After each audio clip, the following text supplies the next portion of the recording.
This is Google's Pixel 9a. I've been testing it for about a week and yeah, it's pretty fantastic, but not without its faults. Sometimes it's the simple things in life that are the best, and I think Google's Pixel A series really embraces that idea. Cheap phones like the Pixel 9a have a strange role in 2025. While they cost hundreds of dollars less than flagship phones like the Pixel 9 and Galaxy S25, that's only the case if you buy the phone outright. Nowadays, carriers will give you heavy discounts on pricey phones like the Pixel 9 Pro or the Galaxy S25 Ultra, which brings them down closer to the Pixel 9a's $499 price. For example, at the time I'm recording this video, you can snag the $799 Pixel 9 for $649, or even $549 if you activate it on a carrier. So it's not lost on me that while I think a lot of people would be more than happy with a Pixel 9a, that they might opt for an even flashier phone that they can get on a discount with a trade-in. But what's it like to use the Pixel 9a? Well, here are 5 things I like about the Pixel 9a and 3 that I don't. $500. That's the sweet spot for a smartphone. The Pixel 9a is one of the best values in terms of its features, long-term software support, good cameras, generative AI features, as well as its durability. And in my time with the Pixel 9a, it's worth every penny of its $499 price. But while I've been testing the phone, Trump announced his tariffs. And this could affect Google's cost of importing components that are used to make the Pixel 9a. Now, when I asked about whether the Pixel 9a's price might go up, Google confirmed that there are no changes to the pricing and availability of the Pixel 9a. Now, obviously, they didn't say it would never go up, but for the time being, we should be good. This is the best built Pixel A phone that Google has made. It has an IP68 rating for water and dust resistance and is a step up from the Pixel 8a's IP67 rating. So it should be fine if you get caught out in the rain or accidentally spill a beverage on the Pixel 9a. The body design echoes the Pixel 9 and 9 Pro and has flat sides. And the Pixel 9a feels solid, which isn't something you can say about many phones that cost under $500. Now, the back of the phone is nearly entirely flat, and if you're someone who's not into cases, this makes the Pixel 9a a rarity as it can actually sit flat on a table. The back is made of plastic, which is fine for me, and notable in that it probably won't crack as easily as the glass back on some more expensive phones.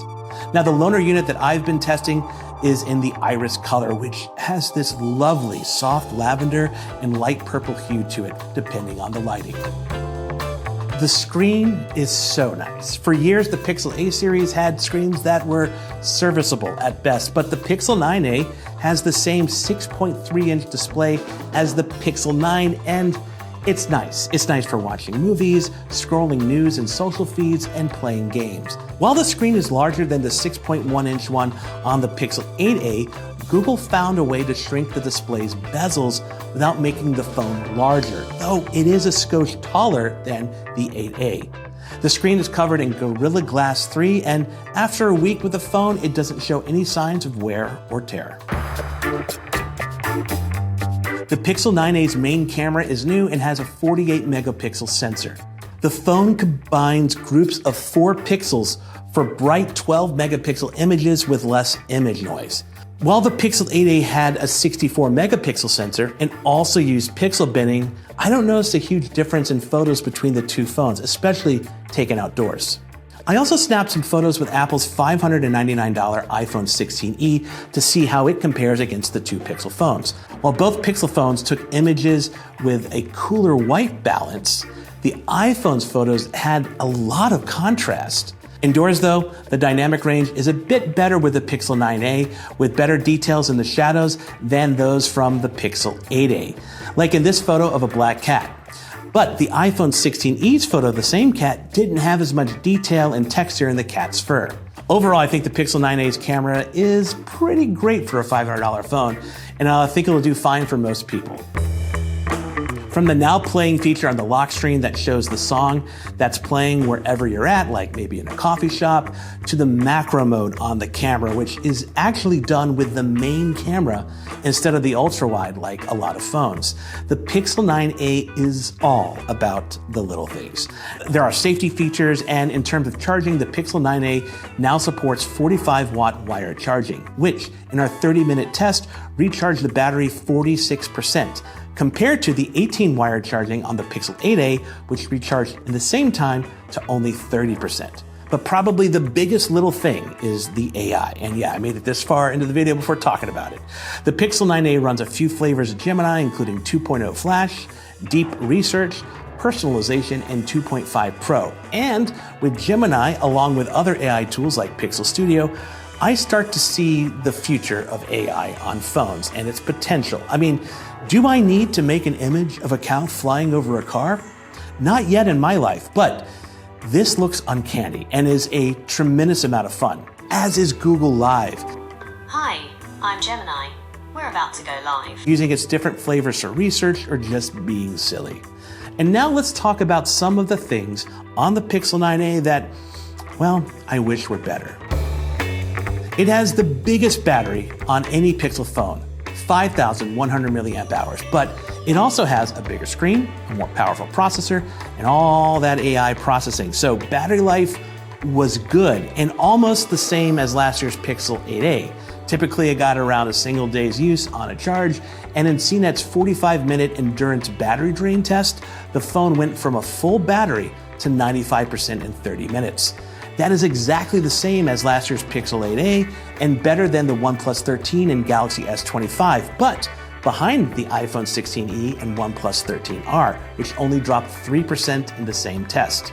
In CNET's 3-hour streaming test, the Pixel 9a did not fare well. The phone dropped 22% over 3 hours, which is comparable to the Nothing Phone 3a Pro and the OnePlus 13, and a step down from the Pixel 8a and Galaxy S25. In terms of night sight photos from the Pixel 9a, photos look good and have less image noise than those from the Pixel 8a, like in this photo of a space shuttle Lego set taken in very low light.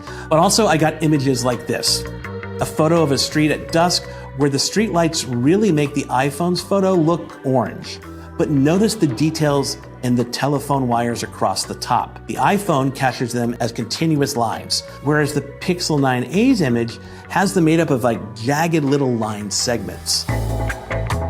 There are obviously some things Google has to compromise on to get the Pixel 9a's price to $499. The Pixel 9a lacks support for satellite connectivity, and it only supports Qi wireless charging instead of the faster Qi 2 standard. Now, some of the AI tools like Pixel Studio are fun, but still feel more of a fun-to-try gimmick than anything else. I still wouldn't recommend buying the Pixel 9a or, well, really any phone right now purely for its AI features, just yet. So who should get a Pixel 9a? Well, if you're rocking an old Pixel or Android phone, I recommend looking into the Pixel 9a as an option.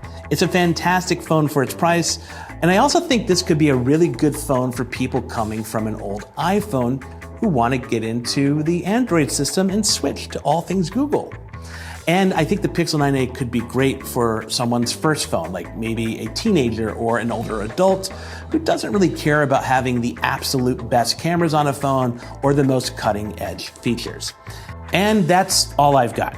Now I want to hear from you. What do you think of the Pixel 9a? Are you considering buying one? If so, let me know in the comments. Also, if you've enjoyed this video, please give it a thumbs up. And lastly, thank you for watching.